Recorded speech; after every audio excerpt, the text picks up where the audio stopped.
A partir do gol, o Vasco novamente voltou a ser aquele time pobre, aquele time sem repertório e aquele time que sentou no resultado. E quando eu digo isso, não é sentar no resultado por querer não, gente. É sentar no resultado porque o Vasco é uma equipe sem condições e variações táticas. O técnico deixa muito a desejar quando ele continua insistindo no esquema com 4-3-3, quando ele continua insistindo obviamente, eu tenho que levar em consideração, quando você perde o Adson e o David, o Vasco cai muito de rendimento. Mas se você perdeu o Adson e o David e o Vasco vem caindo de rendimento nos últimos jogos, por que não trocar? Por que não tentar o diferente? Por que não mudar essa formação? Eu acho que é isso que as pessoas precisam entender. Que quando a gente cobra um técnico, inclusive um técnico efetivado, o Rafael Paiva não é mais interino, o Rafael Paiva é um técnico efetivado do Vasco da Gama, e ele está treinando um clube grande, e que a gente entende as limitações do elenco, entende também que é o primeiro trabalho dele, que ele é um jovem treinador, que ele começou muito bem, mas o que a gente pede, talvez, como analista e também como torcedor, por que não, é um pouquinho mais de repertório, é um pouquinho mais de incômodo com o que o Vasco não tem feito em campo.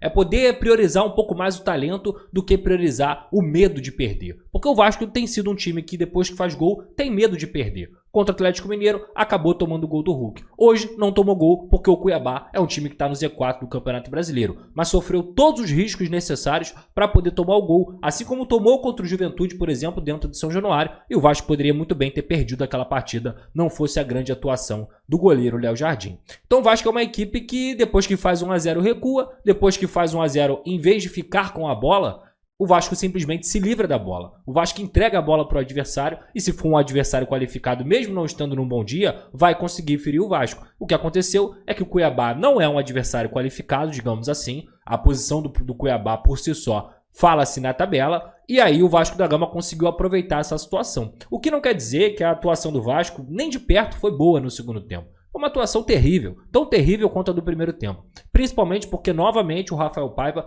foi muito mal nas mexidas que ele fez. Ele já tinha ido mal contra o Atlético Mineiro, quando ele coloca o Paê aos 88 minutos, quando ele coloca o Rossi na direita, sem explicação nenhuma, colocando esse jogador para jogar depois de 3 meses, quando ele atua com o Ryan, que é um jogador que claramente joga muito melhor do lado direito do que na própria ponta esquerda, e ele coloca o Ryan na ponta esquerda, quando ele abre a mão de colocar o próprio Leandrinho, que hoje mostrou que é muito melhor do que o Emerson Rodrigues, que é muito melhor do que qualquer opção que você possa improvisar um jogador ali, em vez de colocar o próprio Leandrinho.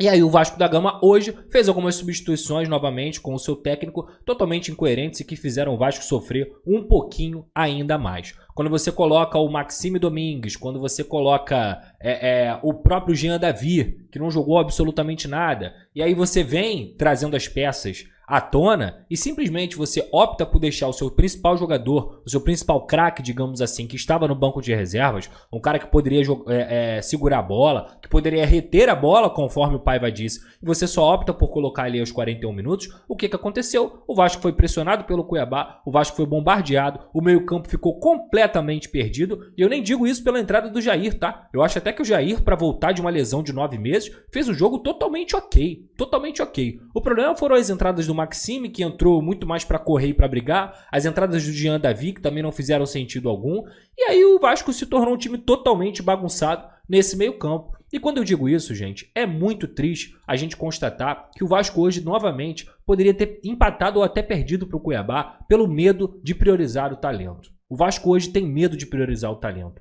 A KTO é a grande parceira do canal do Pedrosa e se você puder, sempre vai fazer sua fezinha com responsabilidade, se você for maior de 18 anos, faça lá na KTO, utilize o cupom Pedrosa, é só clicar no link que está aqui na descrição ou colocar kto.com e colocar esse cupom. Cupom Pedrosa é muito importante para você continuar, porque sem a KTO, tudo isso aqui, essa boa estrutura, tudo isso aqui que a gente está fazendo não seria possível. Então, obrigado, KTO. Se você está apoiando a KTO, você está me apoiando também e a gente vai se ajudando nessa caminhada, beleza? Agora o recado da Simples Reserva, a nossa parceira também aqui, cupom Pedrosa10, você tem 10% de desconto.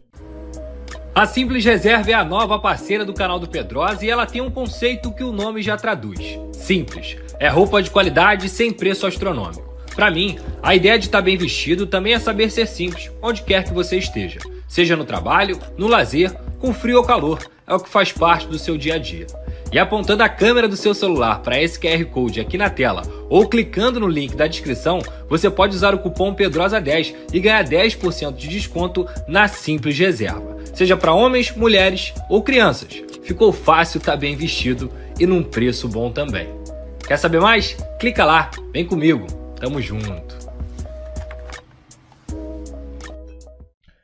Então tá aí, cupom Pedrosa10, 10% de desconto, roupa, qualidade de reserva para você se vestir bem. É só você apontar sua câmera pro QR Code que fica passando aqui na tela aqui, ou clicar no link da descrição que tá lá, cupom Pedrosa10.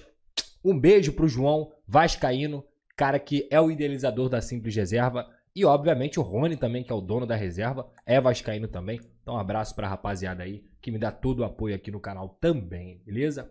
E quando eu falo isso também, isso serve de alerta para a torcida. É muito mais atrativo, é muito mais gostoso talvez, muito mais prazeroso, é muito mais legal você falar mal de quem é craque, de quem tem qualidade, de quem obviamente é vítima de um contexto total daquele time que é muito desqualificado e que dentro desse contexto, obviamente, as críticas vão cair para quem ganha mais, as críticas vão cair para quem joga mais também. No começo do ano, Léo Jardim foi queimado. No começo do ano, Verratti foi queimado. A gente fala mal do Payet. A gente não, né? Eu não. Mas a torcida do Vasco, uma parte dela fala mal do Payet o ano inteiro. O Lucas Piton estava sendo massacrado. Inclusive, quando o Leandrinho entrou hoje, na partida de hoje, o que eu vi de comentário falando mal do Piton, como se o Piton fosse uma merda, como se o Piton não servisse mais. E sim, o Piton tem deixado a desejar nos últimos jogos, mas assim, a forma como a torcida do Vasco trata os bons jogadores do seu elenco é uma forma vergonhosa, é uma forma lamentável. E infelizmente,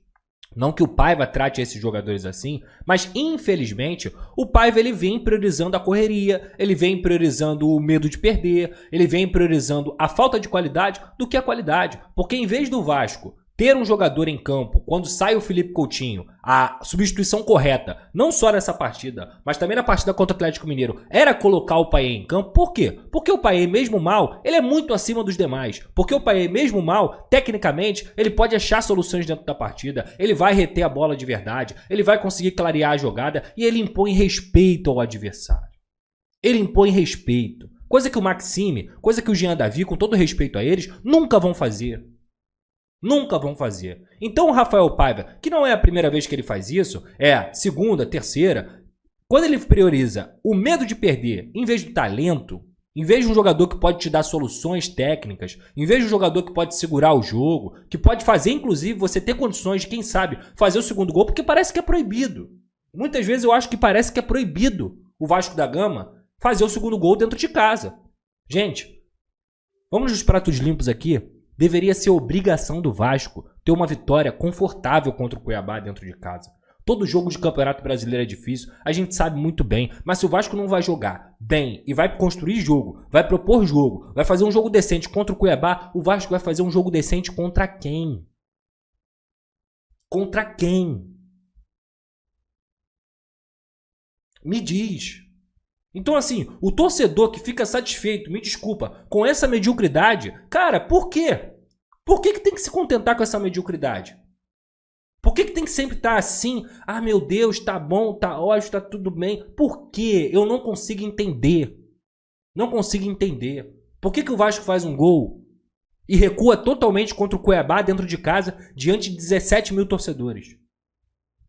Por quê? Que mentalidade é essa? Eu não consigo, de fato, entender que isso é futebol, isso não é futebol. Quando ele prioriza não perder, em vez do talento, é uma ofensa ao futebol. É uma ofensa. E quem ganha o jogo hoje pro Rafael Paiva, além, obviamente, da atuação de alguns jogadores, como o Hugo Moura, como o próprio Léo que fez um bom jogo, o João Vitor e tudo mais, é a entrada do Payet. Porque o desenho do jogo estava se configurando para o empate do Cuiabá.